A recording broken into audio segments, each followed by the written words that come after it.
Taking all I have and now I'm laying it at your feet. You have every fear God, you have every need to me.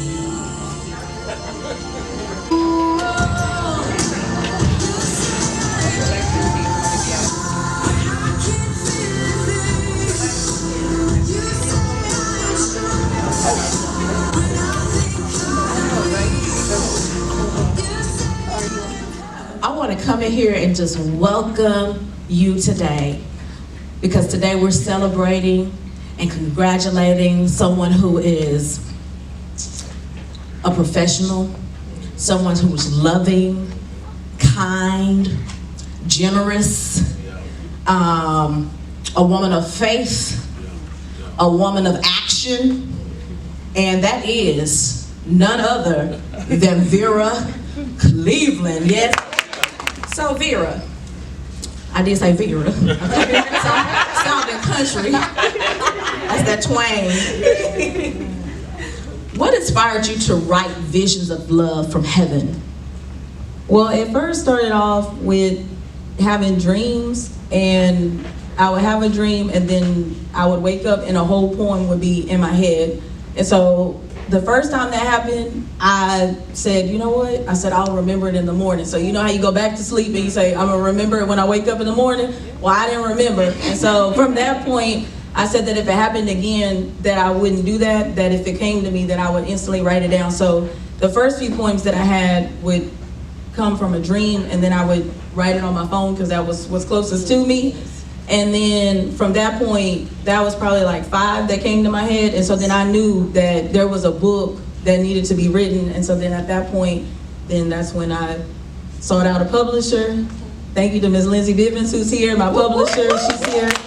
She worked with me to be able to develop some more content. And so that's kind of how it came to be, from dreams. It's a joy to work with someone who's really passionate about their content and really just has a heart to share what God put on their heart to share with the rest of the world.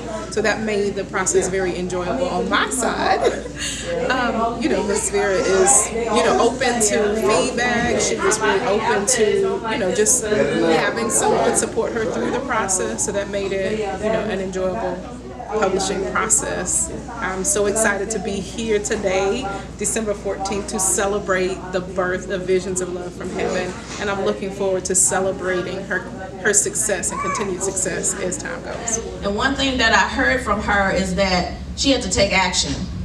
She was receiving the dream, but at first she was not moving on it. She was inactive, and but the Father, because I have to talk about God, because I'm a woman of faith. He's so merciful, and He gave her another chance, presented her with another dream, and this time wisdom told her, "Girl, get up, write the vision down, okay?" And she acted on it, and so that's why we are here today. Because if she kept sleeping, I would not be looking at your faces today, okay? So, a note for you: take action when you're being presented with a dream. Take action on that dream, okay? All right. So, moving on. How long did it take you to write the book? Well, the first poem that I had, that came in 2014. So the first one that I actually written down was 2014. So then from there until now, you can say 5 years. But yeah, that's pretty much 5 years. But then this year and then the end of 2018, I had already maybe like 8. And then once I started working with Ms. Lindsay, then that's when more developed. So 5 years. So it's a process. It was a process, yes. It didn't happen overnight, okay? So it took patience, endurance, and that's what she had, and so we have a product that we have today, Visions of Love from Heaven. Yeah, that's real. Thank you. Now, what was your journey like while you were writing the book? Well, like I said, the first few, those came from a dream, so instantly I would wake up and I would write those, but once I actually sat down, I had to make sure that there was no distractions. I didn't have TV on, I didn't have music on, I just sat and I just write. Ms. Lindsay, she was able to asked me different questions, like my why behind what I was doing. And so a lot of those questions, those root questions, really pulled a lot out of me. And from there, then that's when content started developing. And she said, well, I can see what I hear you saying. These are the different themes in your book. She said, the theme seems like it's relationships, purpose, love. And so from there, that's when a lot of the content developed, and they just kind of started coming from there. So I started thinking about different life situations or things that I've seen, and so that's where the content came from. That's awesome. And one thing that we can glean from her is that she mentioned at the beginning that she had to shut out the noise. Right. Because if you have too much noise going on, you can't focus. If you don't have no focus, you're not going to be able to do anything. You're not going to be able to accomplish anything. So she had to shut out the noise. So what can we expect from reading the book?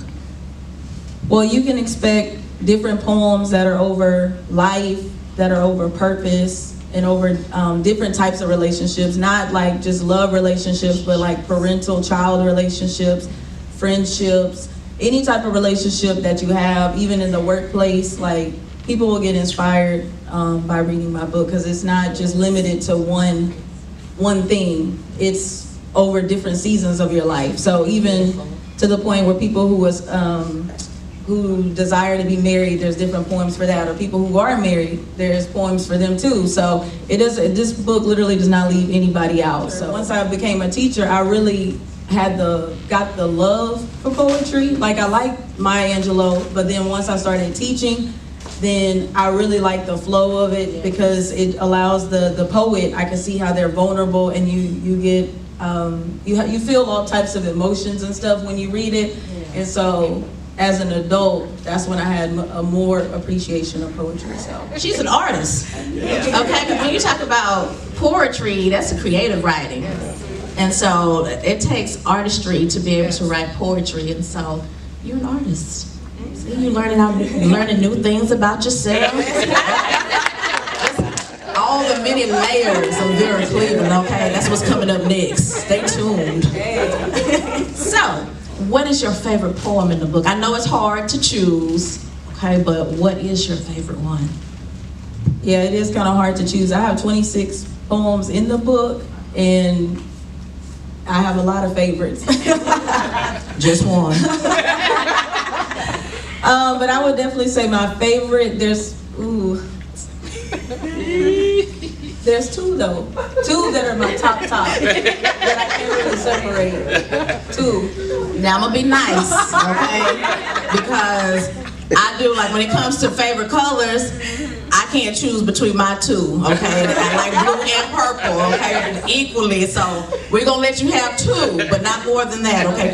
Two. What are your two favorite poems in the book? My first, well, the first one that I'm going to speak of is called The Greatest Game from Pain. And that particular poem, it just kind of talks about, like, you go through life experiences and you have struggles. You have maybe relationships that were broken, and then in turn you feel like you're broken now, or just different things in general that may happen to you that you didn't even necessarily cause, but it's just the circumstances around you. But basically what that poem is about is basically saying that those pains that you go through, there's something greater behind that pain. Miss Cleveland, you're a busy woman. She's here, she's there, she's everywhere, like Superman, okay? Well, we're gonna say Superwoman, okay? And you just can't keep up with her. She does education, she's a part of nonprofit organizations, she's always given to herself at her church and other places and people, and so it doesn't stop. So how did you find time, okay? How did you find time to start, because starting is important, and finishing this book? It was hard because, you know, we always say, the phrase we always say is, we never have enough time in the day, we never have enough time in the day. And so we know that we have 24 hours. And so what I had to do is I had to do things that I necessarily wasn't doing. I had to get up earlier than I normally would get up, because I knew that this needed to be done. Or I would stay up later than I needed to, even though I knew I was tired. So there were many times when I was only going off of 4 hours of sleep, and I knew I had to be at the school the next day and give the kids everything that I needed.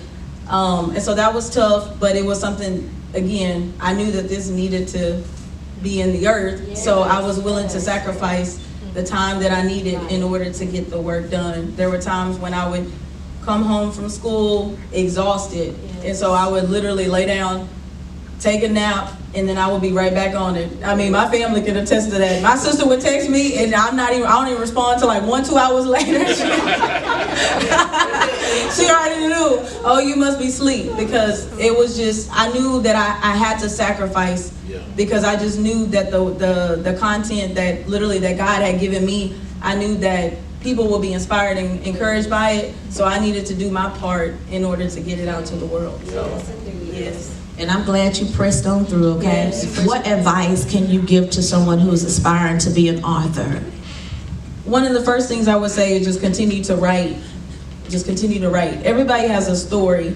And some people, and I know I was one of them, I had a fear that I just didn't know what was coming next, because I like to be in control and knowing what's the next step, and it happens exactly how I want it.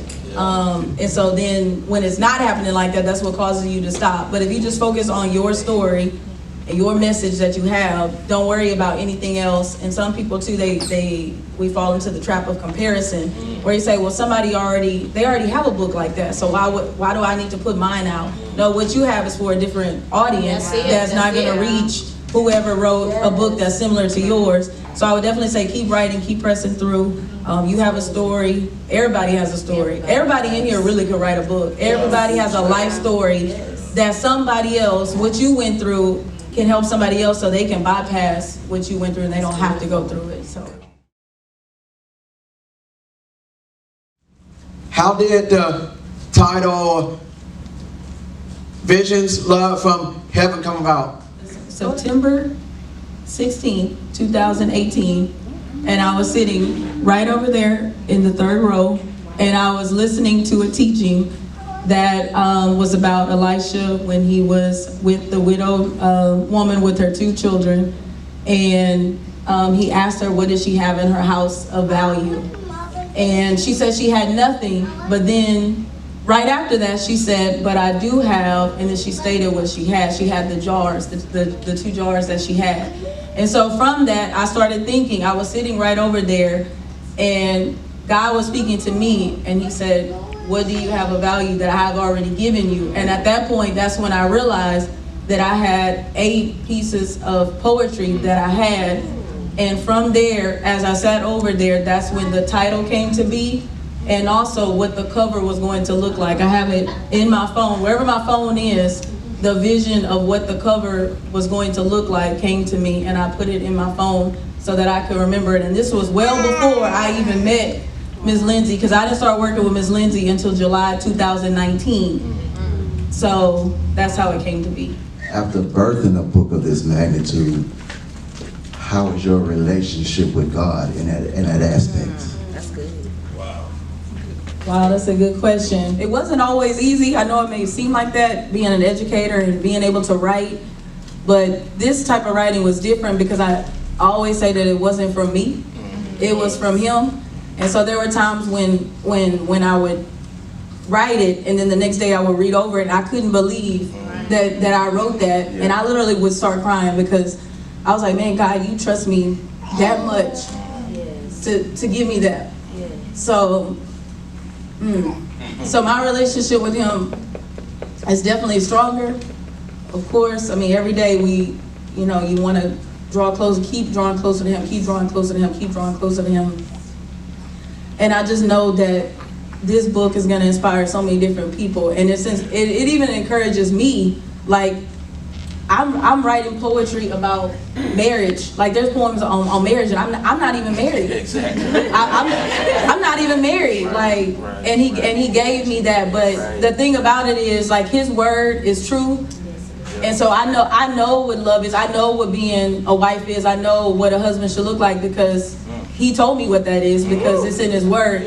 So even when people may ask the question, like, how can you write content of that nature when you're not in that season? No, he's just showing me a glimpse of what's to come in my next season. So slay your Goliath. The Goliath in your life is a disgrace in the eyes of God. It will continue its taunting until you slay the fraud. Don't listen to the Sauls who want you to wear things that don't fit, for that will only bring frustration and get you to quit. Go head to head with Goliath to put him in his place, for the Lord God is with you to rid you of that disgrace. To ensure that it's overdone and not just ignored, cut off the head of Goliath with your powerful sword. What is your Goliath? Is it fear, compromise, doubt, or jealousy? Whatever it may be, identify and slay it so you can walk in destiny.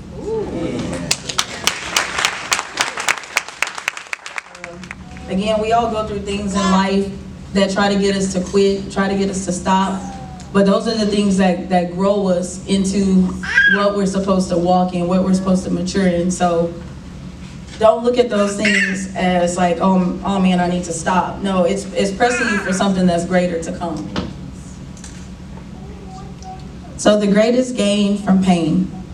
One of the toughest feelings in the world is experiencing pain from a failed relationship. I thought I lost it all when in reality God was righting the ship. The greatest gain from pain was finding my identity. I began to understand my purpose while walking in love and serenity. Now that I see my vision so clear, I'm able to make it through days without a tear. I thought this relationship was the end of me, but in fact, it was the beginning of being set free. Now I'm moving in my purpose and staying in my lane. Who would have thought there will be great gain after the pain?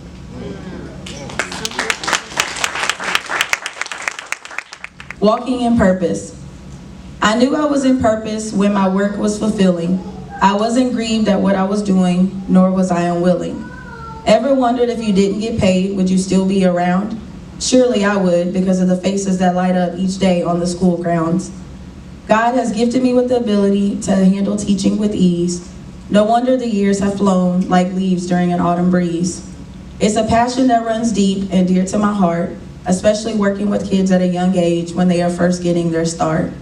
There are days that are tough and times I wanted to cry, but that's when I dig deep and remember my why.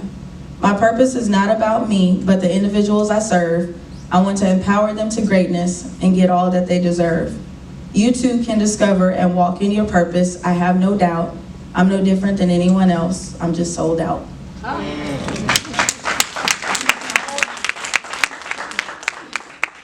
And so this poem that I wrote is like God speaking to you. Is pretty much what it is. So everlasting love. My love for you is so strong, words cannot explain. I gave my only son, his blood flows through your veins. No matter what mistakes you've made, it won't make me love you any less. Just keep moving forward in obedience and giving me your best.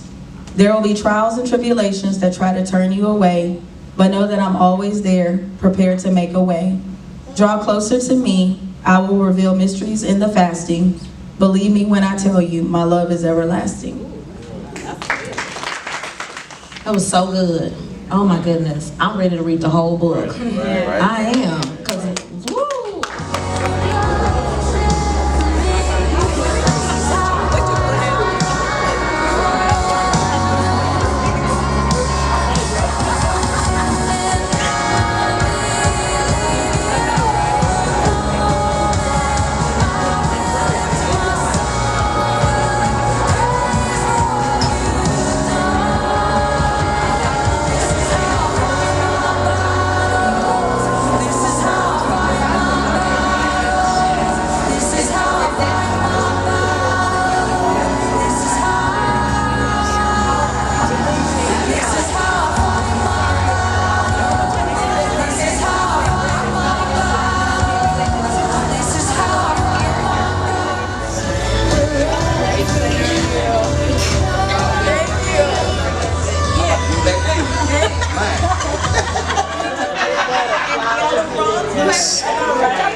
She was the best teacher that I ever had, and that I love her very much, and she's the best. Like, I couldn't ask for her again. Yes, she did. I thought so. She did. Say anything.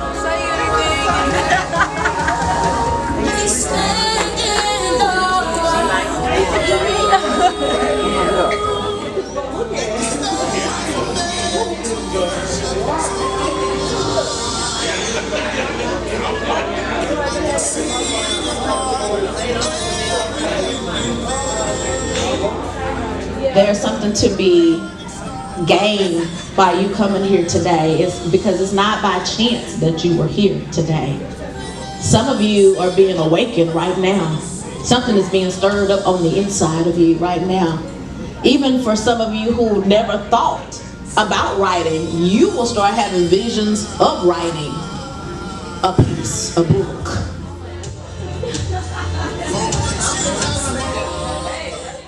I feel amazing. This has been a great experience today at the book launch today for my debut book, Visions of Love from Heaven. I was so excited to be able to see all of my family, my friends, co-workers here. I'm very excited about the project. I truly believe that when whoever reads this book, you're going to be encouraged, you're going to be inspired, you're going to be uplifted. If you were not able to make it to the event, that is okay. You can still order a copy of your book. You can do that in several ways. You can go to my website, which is veracleveland.com. You can Cash App me, which is $ Vera Cleveland 1. I have PayPal. You can get with me in person. Just let me know and be inspired. What a wonderful experience today, celebrating a person who is truly deserving of being celebrated, celebrating her accomplishment of publishing her first book. I can't tell you the amount of support that she received today was well received. Just being here today was just truly amazing to be able to enjoy the launch of someone walking into a new season of their lives and seeing other people applaud that. So I'm just thankful I got an opportunity to be a part of it, and I look forward to what's coming up next in Vera Cleveland's life.